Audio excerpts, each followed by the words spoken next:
Dear student, पिछले term में हमने अभी साइक्लोएल्केनों के केमिकल रिएक्शनों का अध्ययन कर रहे थे। तो इसका हमने पहले अभी बताया था कि साइक्लो एल्केनों की जो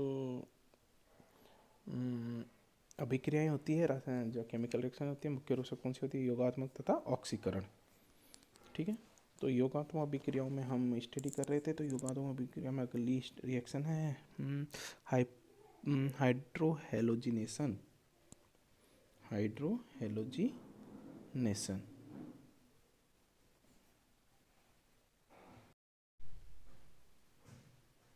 या फिर हम इसको कह सकते हैं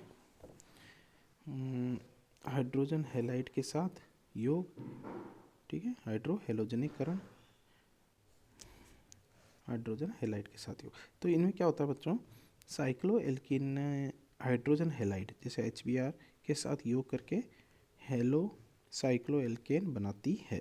क्या बनाती है? Hello cycloalkane.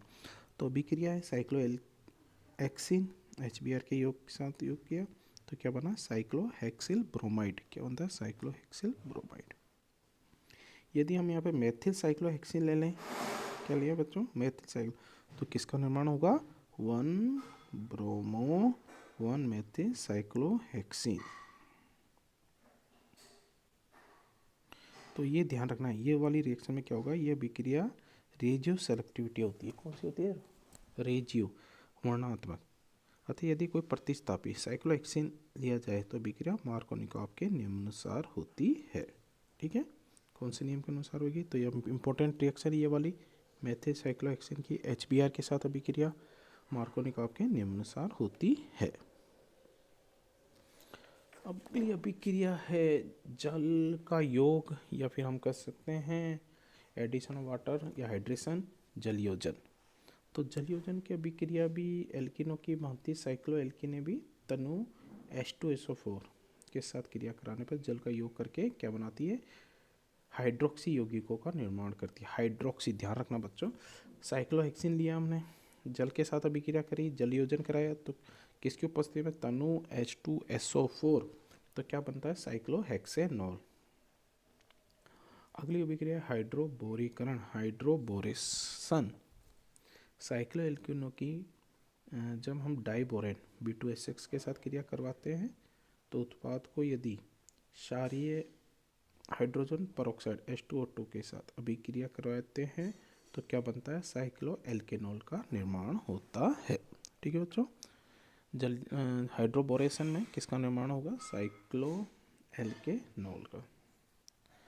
अगली अभिक्रिया कार्बिनों का योग, एडिशन कार्बिन्स। साइक्लोएल्किनों के साथ कार्बिन अथवा डाइक्लोरोकार्बिन का जब ये संपर्क योग होता है तो बाईसाइक्लो उत्पाद बनते हैं। क्या बनते हैं बच्चों? बाईसाइक्लो। साइक्लोहेक्सिन लिए हमने इसकी अभिक्रिया कराई डाईएजोमेथेन, CH2N2 क्या होता है? डाईएजोमेथेन UV की उपस्थिति में, तो क्या हुआ? बाईसाइक्लो उत्पन्न का निर्माण होता है। ठीक है, बाईसाइक्लो उत्पन्न, 2 रिंग बन गई ना, तो बाईसाइक्लो।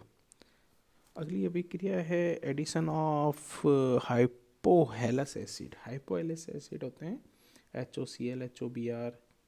तो एल्किनों की भांति साइक्लोएल्किने भी हाइपोहेलस अम्लों के साथ योगात्मक क्रिया करके क्या बनाती है? हेलोहाइड्रिन। तो ये योग विपक्ष योग होता है। ठीक है, ट्रांस योगोत्पाद की अभिक्रिया होती है क्योंकि इनका आकार बड़ा होता है OH और Cl का। तो कौन सी अभिक्रिया होगी? ट्रांस योगोत्पाद की अभिक्रिया। अगला है ऑक्सीकरण अभिक्रियाएं। तो बच्चों, ऑक्सीडेशन रिएक्शन के अंदर सबसे पहले देखिए आप लोग, जब ऑक्सीकरण की अभिक्रिया कराई जाती है तो ओस्मियम टेट्राऑक्साइड के साथ में किसकी उपस्थिति में हमने कभी किया गया? ओस्मियम टेट्राऑक्साइड के साथ ऑक्सीकरण कराने पर वल्ले का हाइड्रोक्सीकरण होता है। और इसका जब गठन कराते हैं तो हमको क्या प्राप्त होता है? संपर्क या सिस 1,2 डायोल बनाते हैं। क्या बनता है? 1,2 डायोल। अगली अभिक्रिया क्षारीय केमेनों के साथ भी साइक्लोएल्किनों का संपर्क हाइड्रोजनीकरण होता है और 1,2 डायोल बनाते हैं। ठीक है, सारी केमिनों के साथ में साइक्लोएल्किनों का संपर्क से हाइड्रोजनीकरण होता है और 1,2 डायोल का निर्माण होता है। ध्यान रखना बच्चों, साइक्लोहेक्सिन सारे केमिनोफोर के साथ जब इसके इंटरमीडिएट का जल अपघटन कराते हैं तो हमको सिर्फ साइक्लोहेक्सेन 1,2 डायोल प्राप्त होता है। अगली अभिक्रिया परॉक्सी कार्बोक्सिलिक अम्लों के साथ में। परॉक्सी तो कार्बोक्सिलिक अम्ल, तो हमने इसमें लिया बेंजोइक अम्ल के साथ ऑक्सीकृत होकर क्या बनाते हैं, एथोक्साइड, साइक्लोहेक्सेन ऑक्साइड। और ये साइक्लोहेक्सेन ऑक्साइड का जल अपघटन कराते हैं तो ट्रांस साइक्लोहेक्सेन 1,2 डायोल प्राप्त होता है। इम्पोर्टेंट रिएक्शन अब ओजोनी अपघटन। एल्किनों की भांति साइक्लोएल्किनों का ओजोनी अपघटन भी होता है जिसमें वल्ले टूट जाती है, डाईएल्डिहाइड उत्पाद बनता है। ओजोनी अपघटन करने से क्या कौन सा उत्पाद बनता है, डाईएल्डिहाइड। तो साइक्लोहेक्सिन का हमने ओजोनी अपघटन कराया तो ओजोनाइड का जिंक और एसिटिक एसिड की उपस्थिति में अभिक्रिया कराई तो हमको क्या प्राप्त होता है, एक्सेन 1,6 डाईएल्डिहाइड। अगला है प्रतिस्थापन अभिक्रियाएं।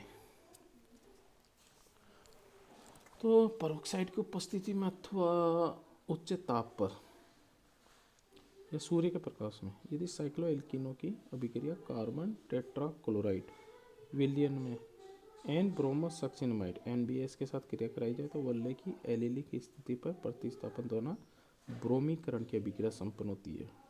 ध्यान रखना बच्चों, NBS तथा उच्च ताप पर अभिक्रिया कराई जाती है साइक्लोहेक्सिन की, तो वल्ले की एलिली की स्थिति पर प्रतिस्थापन द्वारा क्या ब्रोमीकरण की अभिक्रिया संपन्न होती है। तो 3 ब्रोमो साइक्लोहेक्सिन का निर्माण होता है। तो ये अभिक्रिया किस द्वारा होती है, कौन सी मैकेनिज्म होती है, मुक्त मूलक अभिक्रिया द्वारा, मुक्त मूलक क्रिया द्वारा चरणों में संपन्न होती है। फर्स्ट वाली स्टेप में एक NBR बंध के टूटने पर ब्रोमीन मुक्त मूलक बनता है जो दोनों अभिक्रिया द्वारा एक HBr अणु एक मुक्त मूलक बनाता है। तो अगली स्टेप में HBr एन ब्रोमोसक्सिनमाइड अणु के साथ क्रिया करके एक ब्रोमीन अणु मुक्त मूलक का निर्माण करता है। और अगली स्टेप में पद में एक में बना हुआ मुक्त मूलक ब्रोमीन अणु के साथ निम्न क्रिया करके योगोत्पाद का निर्माण करता है। इस प्रकार उत्पाद के साथ एक ब्रोमीन मुक्त मूलक बनता है। उपयुक्त संपूर्ण पदों को अभिक्रिया चलती रहती है। तो ये ध्यान रखना बच्चों, आपको प्रतिस्थापन अभिक्रिया सब्स्टिट्यूशन रिएक्शन मुक्त मूलक क्रिया द्वारा संपन्न होती है। तो ये हमारा साइक्लोहेक्सिन का चैप्टर खत्म हो गया है। अब साइक्लोएल्किनों में हमने ध्यान रखना बच्चों, इनको क्या होती है बनाने की अभिक्रियाएं, जिसमें हमने डी सेल्टर अभिक्रिया का अध्ययन किया था।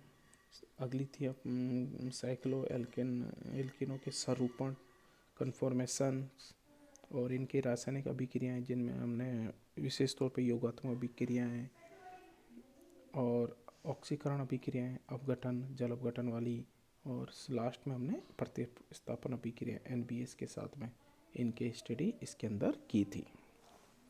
अगले टर्न में हमारा न्यू चैप्टर होगा डाइईन।